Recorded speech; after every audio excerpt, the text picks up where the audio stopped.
Welcome to my YouTube channel. AP ఉద్యోగులు మరియు పెన్షనర్ల 25,000 కోట్ల పెండింగ్ బిల్లుల చెల్లింపు, ఐఆర్ 12వ పిఆర్సీ చర్యలు, నేడు హామీల తొలి సంతకాలు. ఆ వివరాలేంటో ఒకసారి ఈ వీడియోలో చూసేద్దాం. చూసే ముందుగా ఫ్రెండ్స్ ఎవరైనా ఇంకా మన ఛానల్ని సబ్స్క్రైబ్ చేసుకోకపోతే వెంటనే సబ్స్క్రైబ్ చేసుకొని పక్కనే ఉన్న బెల్ ఐకాన్ టచ్ చేయండి. తద్వారా నేను పోస్ట్ చేసే సమాచారం అందరికంటే ముందు మిమ్మల్ని చేరడానికి అయితే అవకాశం ఉంటుంది. అదేవిధంగా వీడియో మీకు నచ్చినట్లయితే ఒక లైక్ చేసి మన మిత్రులందరికీ షేర్ చేస్తారని ఆశిస్తూ ఇక విషయానికి వచ్చినట్లయితే నూతన ప్రభుత్వ ఏర్పాటును స్వాగతిస్తున్నాం.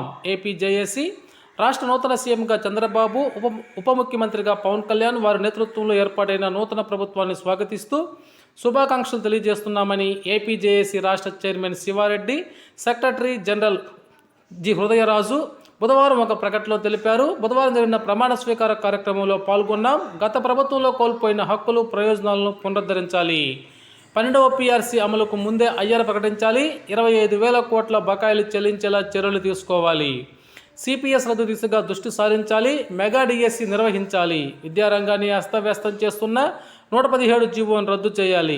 ఉద్యోగుల సమస్యలపై కొత్త ప్రభుత్వం ఏపీ జేఏసీ నాయకత్వంతో చర్చించి తగు పరిష్కారాలు చేయాలి అని వారైతే కోరారు. అదేవిధంగా తొలి సంతకాలు నేడే అనేటువంటి సబ్ టైటిల్తో ఉన్న మరో న్యూస్ను చూస్తున్నాం. ఈరోజు సాయంత్రం 4:41 సచివాలయానికి బాబు, మెగా డిఎస్సి, ల్యాండ్ టైటిలింగ్ రద్దు, 4,000 రూపాయల పెన్షన్, స్కిల్స్ సెన్సెస్, అన్నా క్యాంటీన్లపై సంతకాలు, మంత్రులకు శాఖల కేటాయింపు కూడా నేడే. అదేవిధంగా ప్రమాణ స్వీకారం తరువాత మంత్రులతో భేటీ కానున్న బాబు పునర్నిర్మాణంలో కీలక పాత్ర పోషించాలని సూచన. గత మంత్రుల పేషీల్లో సిబ్బందిని తీసుకోవద్దని స్పష్టం. ఈ విధంగానైతే తొలి సంతకాలు అయితే బాబు ఈరోజు చేయనున్నారు. అదేవిధంగా పెండింగ్ బకాయిలపై కూడా దృష్టి సారించాలని ఏపీ జేఏసీ అయితే కోరడం జరిగింది. ఓకే ఫ్రెండ్స్, ఇది సమాచారం. మీకు నచ్చినట్లయితే ఒక లైక్ చేయండి. Thank you.